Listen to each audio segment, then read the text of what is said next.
Hutang 500.000 jadi masalah, mantan karyawan luapkan kekesalan dengan membuat mantan majikannya tak bernyawa. Kali ini jadi pemberitaan yang cukup viral di sosial media terkait korbannya sendiri adalah warga negara Korea.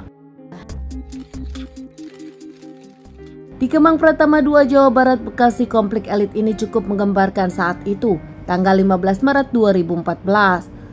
Seorang laki-laki bernama Albeno dikabari mantan majikannya Nyonya Kim malam hari.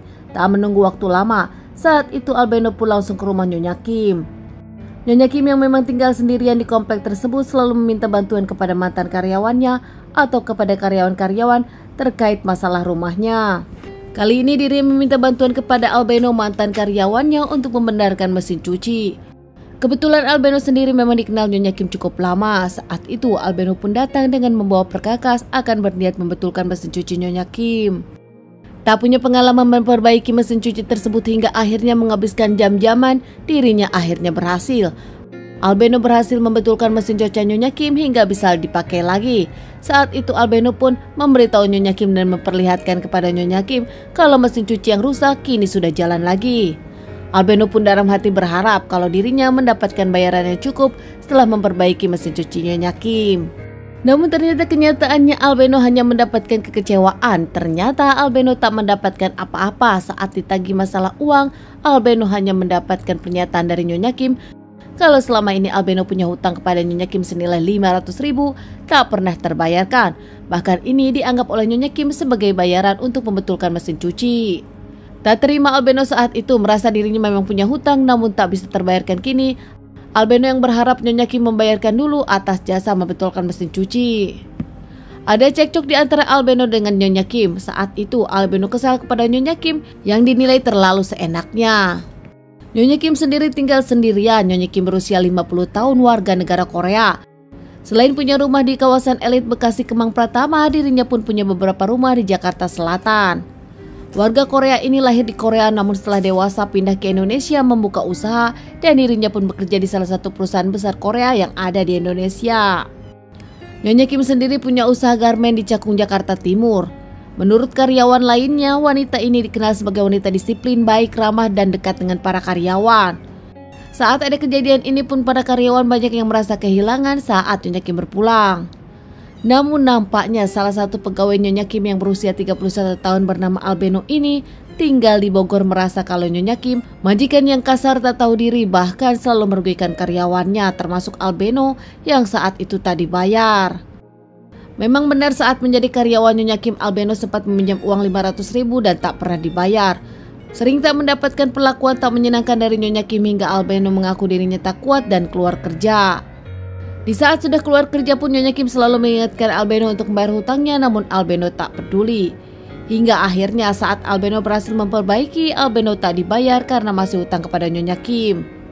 Albeno sendiri mengaku kesal kepada Nyonya Kim yang hitungan bahkan tak menghargai kerja kerasnya hingga Albeno mencekik, memukul dan melakukan penganiayaan di wajah Nyonya Kim.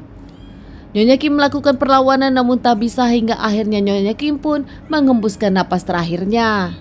Setelah Nyonya Kim tak bernyawa, Albeno pun panik hingga akhirnya mempunyai ide untuk muti dan memasukkan jasad Nyonya Kim ke beberapa koper hingga dimasukkan ke mobil.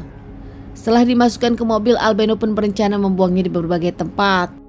Albeno sendiri mencuri dan menyetir mobil dari Nyonya Kim. Di sana dirinya membuang di daerah Cilengsi, Bogor dan Cianjur, Jawa Barat. Tak lama Albeno yang takut ketahuan akhirnya meninggalkan mobil tersebut di sana dan kembali ke rumah Nyonya Kim. Di rumah Nyonya Kim, Albeno mengambil semua harta benda Nyonya Kim. Laptop, emas, handphone, barang berharga lainnya, bahkan ada uang rupiah dan uang dolar. Usai mengambil harta-harta Nyonya Kim, Albeno pun langsung kabur dengan motor Nyonya Kim. Albeno pun kabur secepat mungkin dan dirinya yakin kalau tak akan ketahuan. Pasalnya, jasad Nyonya Kim sendiri dibuang di luar kota. Tak lama ternyata seorang warga menemukan sesuatu yang mencurigakan saat dilihat ternyata seorang jasad, hingga akhirnya lapor ke kepala desa dan ke kepolisian. Pihak kepolisian datang olah TKP menyelidiki kasus ini, membawa jasad ke rumah sakit. Tak lama kemudian pihak kepolisian pun menemukan sebagian lagi jasad hingga dibawa ke rumah sakit.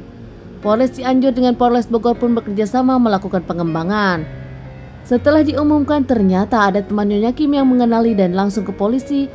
Hingga pihak kepolisian langsung datang ke rumah Nyonya Kim. Di sana rumah acak-acakan, banyak sidik jari di mana-mana. Setelah diselidiki, sidik jari tersebut milik Albeno, mantan dari karyawan Nyonya Kim sendiri. Bahkan menurut CCTV tetangga, terlihat Albeno memang datang ke rumah Nyonya Kim jam 10 malam. Albeno sempat berpindah-pindah saat di pelariannya hingga akhirnya berhasil diamankan dan mengakui kalau dirinya adalah pelaku dan juga penghabisan nyawa Nyonya Kim. Albeno sendiri menyebutkan motifnya kesal, sakit hati, masalah uang yang tak diberikan, bahkan masalah utang yang diungkit. Keluarga dan rekan Nyonya Kim pun ragu kalau ini masalah sakit hati. Pasalnya Albeno merampok semua harta benda Nyonya Kim. Kemungkinan memang ini direncanakan Albeno untuk mengambil harta. Terkait permasalahan ini, pemerintah dari Korea memberikan penghargaan kepada kepolisian Indonesia yang cepat mengungkap kasus ini. Bahkan Albeno yang diamankan dan menjalani masa persidangan divonis seumur hidup. Teman-teman, sekian dulu bahasan kasus yang aku bawakan kali ini. Semoga ini bisa dijadikan pelajaran untuk kita semua dan ditunggu bahasan kasus-kasus selanjutnya.